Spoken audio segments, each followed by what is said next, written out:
할렐루야, 맛있는 교회 온라인 예배에 오신 여러분을 주님의 이름으로 환영합니다. 오늘은 믿음을 가지고 말씀을 전하려고 합니다. 우리가 믿는다고 하지만 실제로 예수를 믿기보다 내가 가진 생각, 꿈, 가치를 믿을 때가 많습니다. 이 시간 예배를 통하여 내가 생각하는 것보다 더 크시고 더 위대하신 그 하나님, 그 예수님을 묵상하며 믿음의 길로 나가시는 여러분과 제가 되길 주의 이름으로 축원합니다. 이 시간 찬양하겠습니다.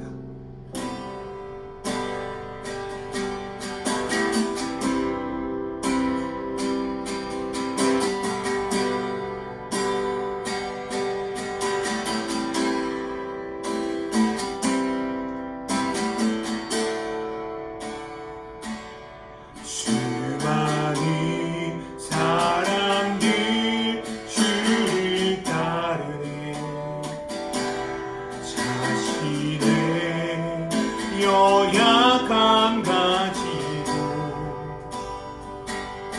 수많은 눈물의 시간 속에서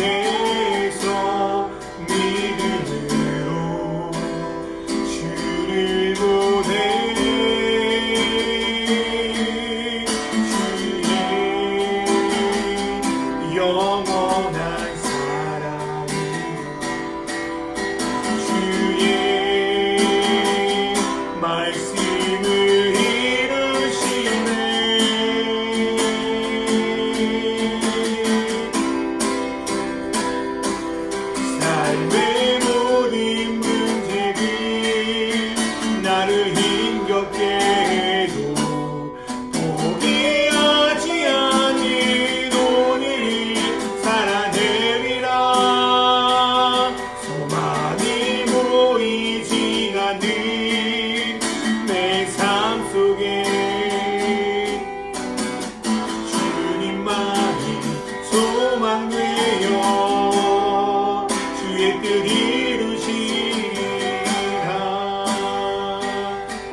내 앞에 놓여진 상황 속에서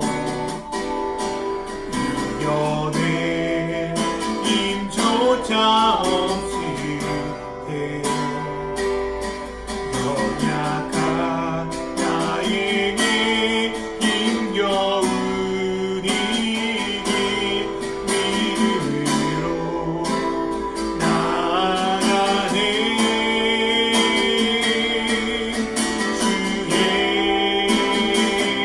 영원한 사랑으로 주의 말씀을 이루시네.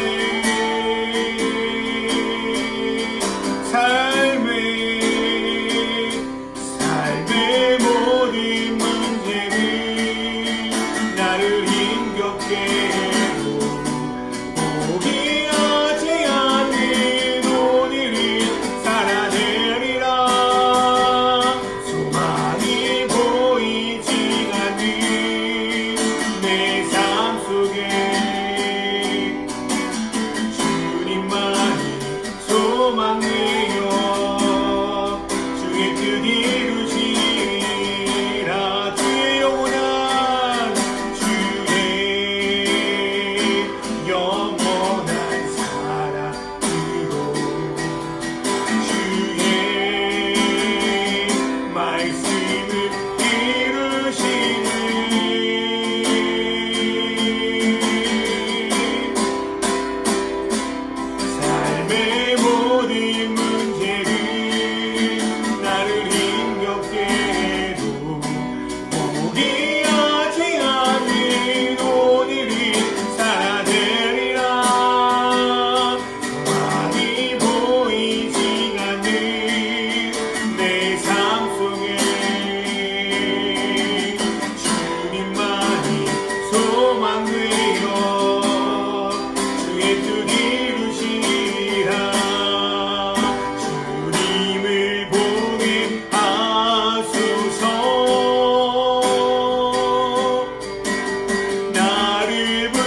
찬양 드리니 그 크신 사랑 주님 제 감사히 어두운 속에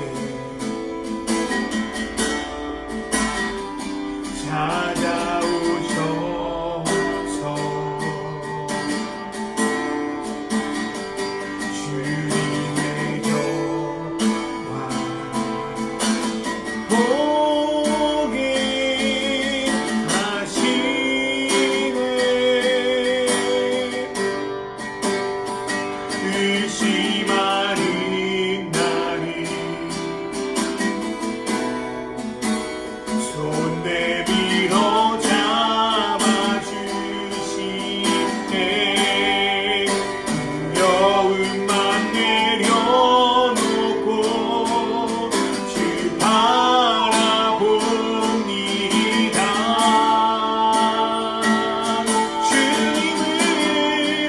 주님을 보게 하소서 나를 붙드소서 내 뜻과 내 생각 내려놓고 주님 앞에 나 엎드려 주의 음성 기다리니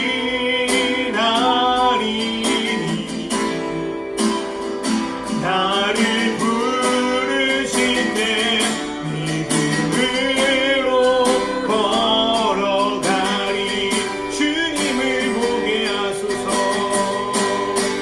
주님을 보게 하소서 나를 붙드소서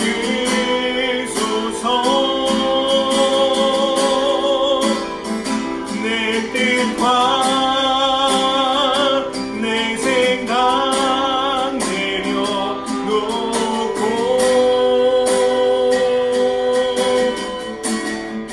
주님 앞에 나 엎드려 주의 음성 기다리니 나를 부르신 때 믿음으로 걸어가리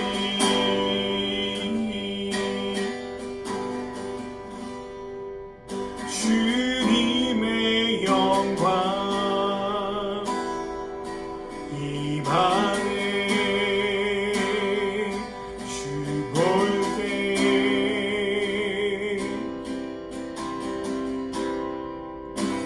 주님의 영광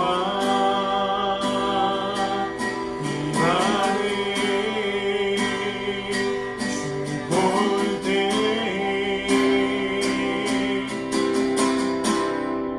주님의 영광 이 방에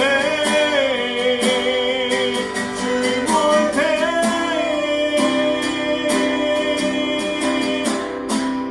주님의 영광 임하네 주 볼 때 모든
일하기 시작하네. 하나님이 일하기 시작하네.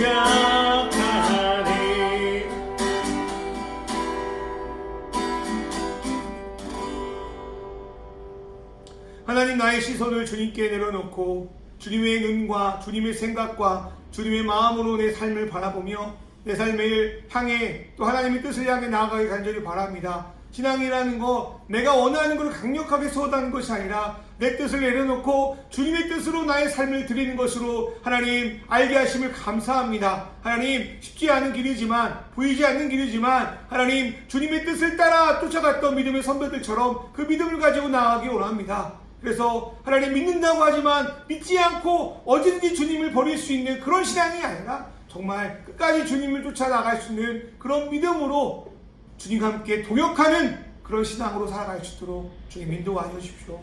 하나님, 오늘 예배 가운데 함께 하나님을 기대합니다. 예수님의 이름으로 기도드립니다. 아멘.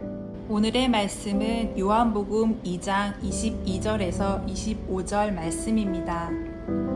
죽은 자 가운데서 살아나신 후에야 제자들이 이 말씀하신 것을 기억하고 성경과 예수께서 하신 말씀을 믿었더라. 6월절에 예수께서 예루살렘에 계시니 많은 사람이 그의 행하시는 표적을 보고 그의 이름을 믿었으나 예수는 그의 몸을 그들에게 의탁하지 아니하셨으니 이는 친히 모든 사람을 아심이요 또 사람에 대하여 누구의 증언도 받으실 필요가 없었으니 이는 그가 친히 사람의 속에 있는 것을 아셨음이니라. 아멘. 할렐루야. 맛있는 게 온라인 예배를 들으신 여러분을 주님의 이름으로 환영합니다. 사람마다 각자 하고 싶은 목표가 있죠. 그리고 크던 작던 또 선하던 악하던 사람들은 그 목표를 이루기 위해서 일하고 관계를 맺고 또 생각하며 살아갑니다. 혼자의 능력으로 자신의 목표를 이룰 수 있다면 참으로 좋겠지만은 많은 경우는 다른 사람의 도움과 지지가 반드시 필요합니다. 그래서 누군가를 설득하고 도움을 끌어내는 게 매우 중요하죠. 또 그래서 옛날부터 수사학, 변증학, 또 요즘에 심리학 같은 또 사람의 마음을 알고 움직이고 설득할 수 있는 학문이 발전하게 되었습니다. 그런데 설득을 할 때 마냥 있는 사실 그대로 말하던가요? 대부분 그렇지 않죠. 그 설득을 하기 위해서 자신의 능력을 과장하기도 하고 때로 안 좋은 것들을 감추기도 하고요. 또 심지어 거짓말을 섞어서 어떻게든 그 사람을 설득하려고 그 사람을 꼬시려고 하는 것이 사람들의 습성입니다. 물론 그렇게 설득하는 사람 자체가 1차적으로 잘못을 했죠. 거짓말을 하고 과장했기 때문에. 그런데 그 말을 듣는 사람도 문제가 있어요. 왜냐하면 많은 사람들은 뼈아픈, 뼈 때리는 그 사실보다는 달콤하게 포장된 거짓을 더 좋아합니다. 그리고 자신에게 진정 필요한 것을 준다는 사람보다 자신이 원하는 것을 이루어준다는 사람에게 손을 들어줍니다. 그렇기 때문에 매번 선거 때마다 과장과 거짓을 반복하는 정치인들을 끊임없이 지지하고 교묘하게 현실을 비틀고 왜곡하는 여론들에게 넘어가고요. 또 자신의 욕망을 강조하는 광고의 제품을 사기 위해서 자신의 인생을 허비하며 살아가게 됩니다. 그런데 이런 일들이 비단 사회에서만 일어나는 것이 아니라 우리의 신앙 속에서, 교회 속에서도 비슷하게 일어난다는 거예요. 여러분, 기독교 신앙이라는 게 뭐죠? 간단히 말해서 진리이신 하나님을 알아서 그분의 뜻을 따르는 것을 말하는 거 아닙니까? 그런데 많은 경우 사람들은 하나님을 통하여 자신이 원하는 것을 얻고자 합니다. 그것 때문에 열심히 봉사하고요. 또 그러한 것을 신앙이라는 이름으로 착각하며 살아갑니다. 그것은 예수님이 살아가는 시대에도 마찬가지였어요. 우리는 이미 요한복음 2장에서 가나의 혼인잔치 표적을 통하여 예수를 메시아로 믿게 된 제자들을 봅니다. 또한 예수께서 예루살렘 성전에서 행하신 표적을 보고 예수를 믿게 된 사람들도 있었음을 보게 됩니다. 또한 오늘 본문의 뒤에 요한복음 6장에 보면 오병이어의 기적 후에 많은 사람들이 예수를 믿고 따르는 것도 봅니다. 그런데 예수를 믿는다고 했던 제자들은 나중에 결국 예수를 배신하고요. 오병이어의 기적을 맛보고 예수를 따랐던 사람들은 예수를 떠나버려요. 그렇게 예수님은 자신을 믿는다고 막 표현하는 사람들을 마냥 신뢰하지 않으셨습니다. 우리나라 속담에도 이런 말이 있죠. 정승십 개 죽은 데는 가도 정승 죽은 데는 안 간다라는 거예요. 이 말이 뭐예요? 자신에게 이익이 되면 열심히 쫓아가지만 더 이상 그 사람을 통하여 이익을 얻을 수 없을 때는 그 발길을 끊어버린다는 거예요. 이런 일이 벌어지지 않기 위해서 세상의 리더들은 어떻게 사람을 대합니까? 계속 자신을 따르다 보면 엄청난 유익이 있을 거라는 비전을 다양한 방법으로 끊임없이 공유합니다. 반대로 자신을 따르지 않으면 너는 엄청난 손해를 볼 거야! 뭐 이렇게 해서 그 사람을 억지로 따라오게 만들기도 하죠. 그럴 때 사실만을 말하면 참 좋겠지만은 그럴 일들은 많이 없죠. 성공을 위해서 자신을 감추고 속이고 겁박하고 심지어 어떤 이들을 죽이는 일까지 벌어집니다. 이를 통하여 자신을 따르는 사람이 많이 생길수록 그 속에서 돈, 재물, 명예를 얻게 되는 거죠. 그렇다면 교회는 어떻습니까? 교회 역시 미안하지만 세상의 성공 방식을 그대로 따라갑니다. 내용이 어떻든 과정이 어떻든 무조건 사람 수 많고 건물 좋으면 성공한 목표로 박수치는 분위기가 많습니다. 그런데 그러한 잘못된 성공 뒤에는 하나님이 아니라 사람이 중심을 자리 잡고 있음을 보게 됩니다. 성도들이 자신의 교회를 떠나지 않기 위해서 사실을 숨기고 비유를 맞추고 성도들이 듣기 좋은 것들을 신앙의 이름으로 포장하고 제공하고 어떤 사람은 야, 이 교회 떠나고 나 배신하면 하나님이 너 벌 줄 거라고 협박하기도 합니다. 그런데 우리가 주인, 우리가 하나님이라고 예배하는 예수님의 사역 방식은 달랐어요. 상식적으로 생각해보세요. 예수님이 성공하려면 무엇이 필요할까요? 바로 자기를 지지하는 팔로우, 팬들, 그 사람들이 필요한 거죠. 수많은 병도 치유하고 수천 명의 밥도 먹이는 수많은 기적들은 사람들을 꼬시는데, 사람들을 모으는데 얼마나 좋은 아이템 아니에요? 그런데 예수님은 그 좋은 기회를 헌신짝처럼 다 버려버려요. 아니, 사람들이 아직 예수님 잘 모르면 잘못 생각하는 것 같으면 나중에 다 꼬시고 나서 가르치면 되잖아요. 그런데 굳이 지금 니들이 생각하는 잘못됐다, 나를 먹어야 된다, 나를 마셔야 된다 막 그렇게 해가지고 긁어부스럼 만들어가지고 사람들 5,000명 싹 다 내보내는 거예요. 도대체 예수님은 왜 그랬을까요? 어떻게 그렇게 하실 수 있었을까요? 그리고 과연 예수를 믿고 예수를 따라가는 우리는 어떻게 살아야 될까요? 그리고 이걸 어떻게 할 수 있을까요? 첫 번째로 사람의 도움보다 하나님을 의지할 때 가능합니다. 요한복음 6장 24절을 보면은 예수님은 그의 몸을 그들 사람에게 의탁하지 않았다라고 말합니다. 그 책을 준비하다 보니까요, 사람의 도움이 이거를 하는데 얼마나 큰지를 늘 깨닫습니다. 물론 사람의 도움이 많이 필요하죠. 그런데 많은 사람들이 그 도움을 얻기 위하여 자신의 양심마저도 포기하고 수단과 방법을 안 가릴 때가 많아요. 미안하지만 목사들 안에서도 그렇다는 거예요. 그리고 문제가 생기면 어쩔 수가 없었다고 합리합니다. 그리고 마음대로 세상도 잘 되면 하나님이 인도하셨다고 거짓말을 하죠. 나름 이해는 할 수 있어요. 도움과 지지가 없으면 앞길도 막막하고 줄 것 같죠. 깝깝하죠. 그러나 많은 믿음의 선배들은 믿음으로 그 길을 거부하고 하나님의 길, 좁은 길, 어쩌면 고난의 길을 선택하셨습니다. 예수님도 마찬가지였어요. 그런데 예수님이 자기가 믿는다고 하는 사람들의 도움을 받기 위한 타협을 과감하게 거부할 수 있었던 것을 사람보다 더 크신 하나님을 늘 품고 계셨기 때문입니다. 목사님 저조차도 인생을 주관하는 것이 사람이 아니라 하나님이라는 것을 때때로 놓칩니다. 성령님의 도움을 구하지만 때때로 돈의 도움이 더 크게 보일 때가 많아요.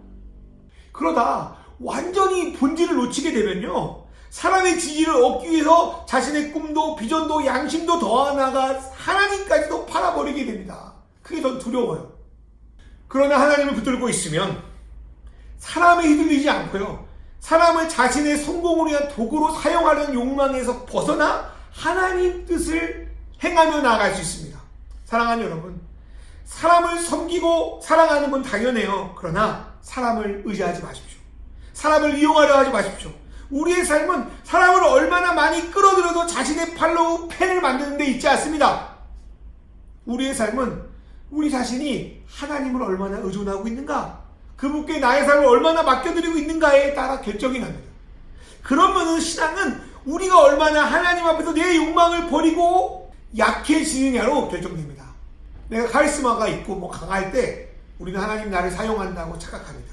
그래서 어떻게든 사람을 모아서 뭐 교회가 강해지고 교회가 성공하고 뭐 그렇게 되길 바래요. 그러나 그건 하나님 나라의 방식이 아니라 세상의 방식과 똑같습니다. 사랑하는 여러분, 세상의 힘, 사람 의지하지 말고 하나님 앞에서 나를 약하게 내려놔야 돼요. 하나님을 의존해야 돼요. 하나님을 의지해야 돼요. 그럴 때 내 속에 계신 하나님의 영이 우리를 강하게 하셔서 우리 안에 내가 드러나는 것이 아니라 하나님의 뜻이 드러날 줄 믿습니다. 두 번째로 어떻게 그렇게 살 수 있냐면 세상의 지혜보다 하나님의 진리가 강하다는 것을 붙드셔야 됩니다. 가끔씩 뉴스를 보니까요, 건강한 음식으로 여겼던 뭐 음식, 음료, 브랜드가 알고 보니까 안 좋은 식재료를 잔뜩 쓰고 있었다는 뭐 기사들을 종종 볼 수가 있죠. 여러분, 이 기사를 보고 우리가 보여야 하는 상식적인 행동이 뭘까요? 그 음식 다음부터 사 먹지 말아야 돼요. 우리가 신앙을 갖고 예수를 믿는다는 것은 기존에 알고 있었던 우리의 상식이 완전히 뒤바뀌어 버린 것을 말해요. 이제까지 알고 있었던 가치 있는 삶을 알고 보니까 폐기물 같은 거였고 내가 하찮게 여기고 있었던 것이 진짜 필요한 것이었구나를 아는 거예요. 그것을 진짜 알면 사람은 과감하게 이전의 것을 거부하고 돌이킬 수 있습니다. 그게 갈라디아서 2장 20절 말씀 아닙니까? 이것을 깨달아 돌이킨 사람의 대표가 누구예요? 바울 사도입니다. 그는 예수님 만나기는 어떻겠습니까? 크리스찬들을 핍박하고 잡아들이는 데 앞장섰습니다. 그런데 예수를 만나니까 어떻게 돼요? 그가 가지고 있었던 기존 상식들이 완전히 파괴되어 버립니다. 그래서 자신이 이제까지 달려온 것들을 모두 다 배설물처럼 버려버리고 자신이 없애려고 했던 예수를 위해 자신의 평생을 헌신하게 되죠. 이런 바울의 삶을 대단하게만 여기어서는 안 돼요. 대단하다는 것은 나는 절대 못하겠다 이런 심정에서 표현될 때가 많아요. 그런데 바울의 입장에서 이거는 특별한 것이 아니라 대단히 상식적인 일이었어요. 진정 하나님 나라가 무엇이고 예수를 따르는 삶이 진리라는 것을 알았는데 어떻게 이전의 삶, 그 배설물 같은 삶으로 돌이킬 수 있습니까? 무가치한 삶을 다시 어떻게 붙을 수 있어요? 이게 안 되면 어쩌면 믿는 게 아닐지도 몰라요. 예수님은요, 사람이 생각하는 것들에 대해서 알았어요. 사람이 진리요 지혜로 여기는 것들이 실상 아무것도 아닌 것들을 아셨어요. 그리고 자신들은 똑똑한 채 잘난 채 하며 자신의 것들을 자랑하지만요, 그게 얼마나 무가치하고 허황된 것이고 또 알았어요. 그리고 사람이 살려면 다른 것이 아니라 사람을 만드신 분 하나님이 필요하다는 것도 알았어요. 이것을 진짜 알았기에, 분명히 알았기에 예수님은 사람의 지혜를 의지하는 것이 아니라 하나님의 진리를 붙들 수 있었습니다. 이것은 예수님뿐만 아니라 바울뿐만 아니라 예수를 영접하고 모시고 그분을 닮아가기 위한 여정을 가고 있는 저와 여러분에게도 동일하게 일어나야 하는 일입니다. 그럴 때 사람이나 사람이 만든 것들을 의지하는 것이 아니라 사람의 지혜를 따르는 것이 아니라 하나님의 지혜를 추구하며 하나님의 진리를 붙들고 그 길을 향해 나아갈 수 있다고 저는 믿습니다. 세 번째로 어떻게 그 길을 갈 수 있냐? 어떻게 의지하지 않을 수 있냐? 세상의 직원보다 하나님의 인정을 갈망할 때 가능합니다. 인정받기 싫은 사람이 누가 있어요? 다 인정받고 싶죠. 누구나 인기 얻고 싶죠. 저도 그래요.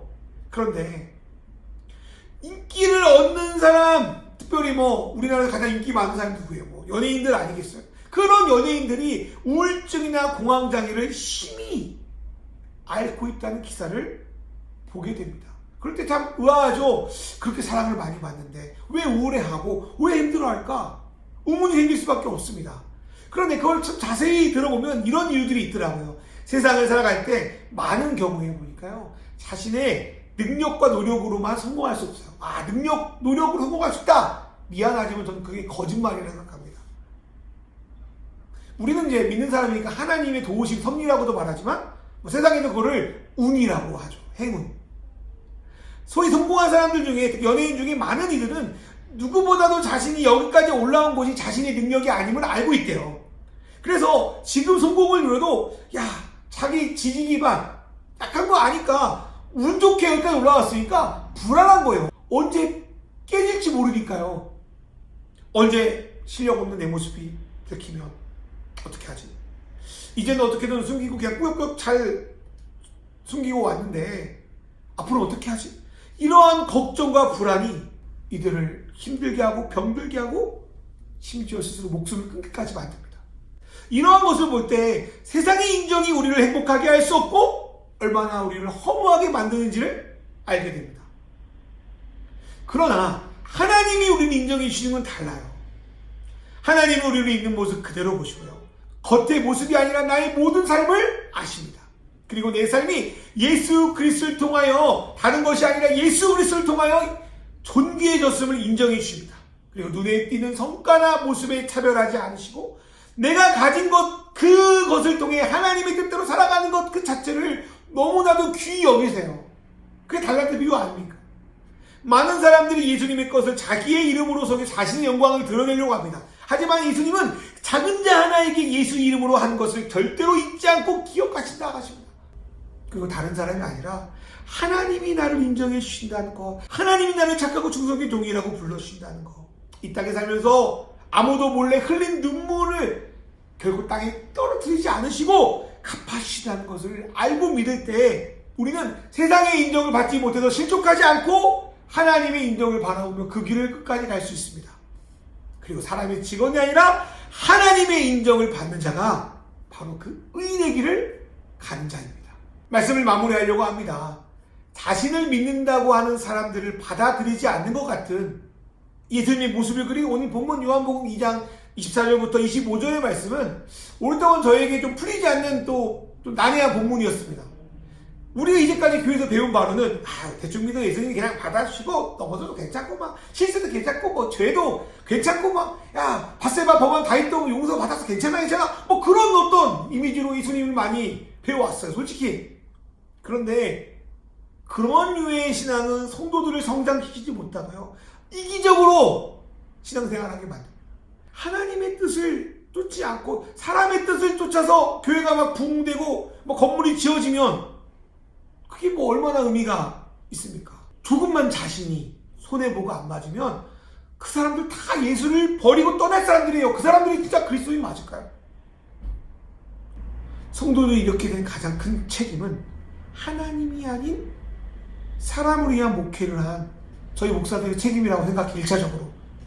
그래서 이제부터라도 하나님을 위한 사역을 하기 위해서 한 걸음 한 걸음을 내디뎌야 됩니다. 쉽지 않겠죠.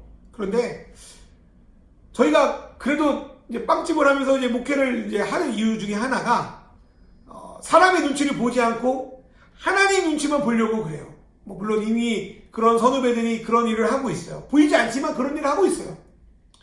한 가지 예를 들어볼까요? 눈에 보이는 단기간에 생산을 하기 위해서 사람들은 그냥 토양에 많은 나쁜 화학비료, 뭐 GMO, 뭐 비료 이런 것을 뿌려요. 처음에는 막 열매가 잘 자라는 것 같지만 나중에 보면 그 열매가 더 자라지 않고 땅이 점점 그 지력을 잃게 되는 걸 보게 됩니다. 그러면 어떻게 해야 토양을 살릴 수 있습니까? 화학비료, 농약 뿌린 거 중단하고 쉬게 만들어야 돼요. 어쩌면 친환경적인 방법 써야 돼요. 그렇게 되면 생산량이 어떻게 될까요? 아마 오랫동안 생산량이 저조할 거예요. 그거 참을 수 있을까요? 그거 참는 사람은 참 멋진 사람이죠. 그러네 많은 사람들이요 그거 무서워서 잘못된 것 알면서 이대로 가다가 끝날 거 알면서도 중단 못해요. 근데 교회도 그래요. 이미 산성화된 교회 토양에 기존 신자들이 있어요. 믿음이 있으니까. 그런데 더 이상 재생산이 안 돼요. 더 이상 열매들이 생산되지 않아요. 역동성을 잃어버린 교회에게 다음 세대들은 머물지 않아요. 이것을 해결하려면 처음으로 돌아가야 돼요. 본질로 돌아가야 돼요. 그런데 그렇게 하기에는 이제까지 해온 것들이 있어요. 이까지 해온 것들 싹 다 무시하고 판을 엎는 게 너무 힘이 들어요. 두려워요. 이미 기존 교회에 익숙한 성도들의 반대, 그리고 눈에 띄게 줄어들게 뻔한 성도수, 교회 모습에 두려워서 알면서도 시도하지 않습니다. 저도 그런 사람 중에 하나였어요. 그러나 예수님은요, 그런 사람들의 지지가 얼마나 허무한지, 사람들의 지혜가 얼마나 어리석은지, 사람들에게 인정받는 게 얼마나 무가치하신지를 아셨어요. 아시니까 하나님만을 의지하고 그분의 진리만을 선포하고 타협하지 않으시고 세상이 아닌 하나님의 인정을 바라보며 십자가 도상까지 걸어갔어요. 왜 걸어갑니까? 힘든데, 쭉 어려운데 그것이 아버지의 뜻이고 그것이 진리이고 그것이 하나님의 온전한 뜻을 이룬다는 걸 알기에 걸어갈 수 있는 거예요. 우리도 알아야 돼요. 우리도 그 길을 가야 되려면 알아야 돼요. 사람을 의지하지 않고 사람의 것에 현혹되지 않고 오직 믿음으로 주님 앞에 나아가야 됩니다. 우리도 이 사실을 알 때만 갈 수 있어요. 사람을 알 때 의지하지 않을 수 있어요. 사람을 알 때 현혹되지 않을 수 있어요. 하나님을 알 때 힘들고 어려워도 믿음의 길을 갈 수 있고 용기를 낼 수 있어요. 사랑하는 믿음의 성도 여러분, 저와 여러분이 그런 사람 됐으면 좋겠어요. 저는 이 말씀 보면서 마음이 아팠어요. 하나님 믿는다고 하는데 주님이 의존하지 않아요. 주님이 막 그 사람한테 잘 보이고 싶어 이런 게 아니라 네가 나의 동역자야. 아브라함이 했던 것처럼 아브라함아 내가 너한테 챙기겠느냐 했던 것처럼 니들이 힘들고 어렵고 뭐 잘못돼도 니들은 나의 제자야. 땅끝까지로 내 복음을 전할 사람이야. 네 뜻을 전수할 사람이야 라고. 그게 어쩌면 예수님이 사람을 의지하는 거 아닙니까? 사람을 믿어주는 거 아닙니까? 그런데 하나님 믿는다고 하는 사람들을 예수님이 의존하지 않는데요. 예수님이 도움을 요청하지 않는데요. 예수님이 사용하지 않는데요. 이게 얼마나 끔찍한 비극이에요. 여러분 하나님 믿는다고 하잖아요. 제가 하나님 믿는다고 하잖아요. 근데 하나님이 야 용우야 내가 널 사용하지 않아. 내가 너한테 의존하지 않아. 내가 너의 도움은 필요하지 않아. 그렇게 한다면 그게 정말 주인과 노예의 관계 맞습니까? 자녀와 아버지 관계 맞습니까? 사랑하는 여러분, 믿는다고 해서는 안 돼요. 믿는다고 말만 해서는 안 돼요. 정말로 쉽지 않지만 사람들의 지지를 과감하게 거부하고 하나님의 뜻으로 돌이켜야 돼요. 그래서 하나님이 용우야 내가 널 안다. 내가 널 사용하겠다. 그런 말을 듣고 그 길을 끝까지 갈 수 있는 그런 사람이 되고 싶습니다. 그런 믿음의 소유자로 살아가는 저와 여러분 되기를 주의 이름으로 축원합니다. 이 시간 기도하겠습니다. 사람의 도움을 받기 위해서 사는 것이 아니라 하나님을 의지하게 하소서. 세상의 현실과 지혜에 현혹되지 않고 하나님의 진리 위에 강건히 서게 하소서. 사람에게 인정받으려 하지 말고 하나님 앞에 섰을 때를 기억하며 나아가게 하소서. 이 시간 통성으로 같이 기도하겠습니다. 주여 하나님 아버지,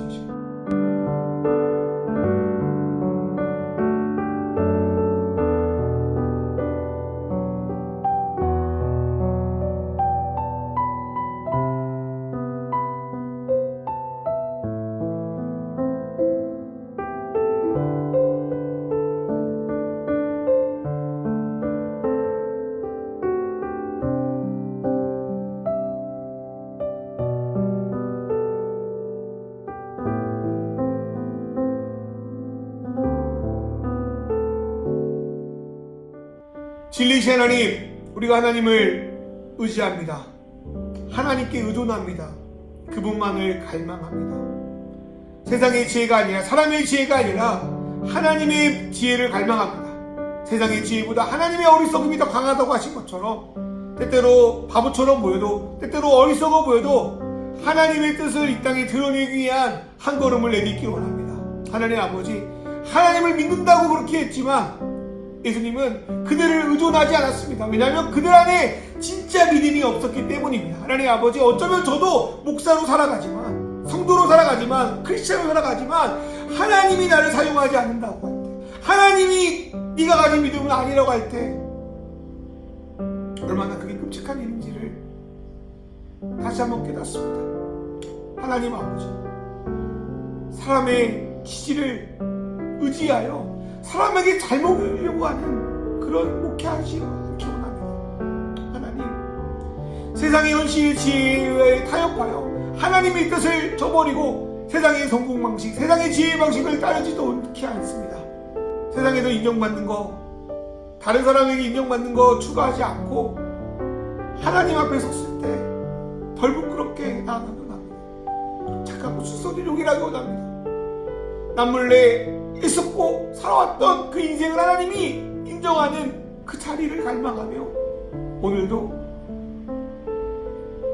세상의 것을 거부하고 하나님의 것을 따르기 원합니다. 그런데 참 내 약함이, 내 거짓된 자아가 그렇게 살지 못하게 합니다. 그러나 어제보다 오늘이, 오늘보다 내일이 하나님의 뜻을 가기 원합니다. 하나님, 제자들 역시 넘어지고 주님이 배신했습니다. 그러나 그들의 삶은 결국 하나님을 의지하며 하나님을 따르며 하나님을 갈망하는 삶이었습니다. 저 역시 죄가 많고 저 역시 허물이 많습니다. 그러나 제자들이 그 길을 갔던 것처럼 저희 가정도 저희 삶도 그 길을 갈 수 있도록 주님 인도하여 주십시오. 그래서 사랑하는 용우야, 사랑하는 사람아, 내가 너를 인정한다. 내가 너를 쓰겠다.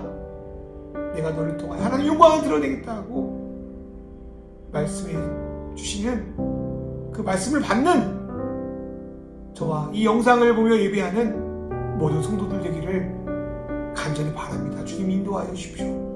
예수님의 이름으로 기도합니다.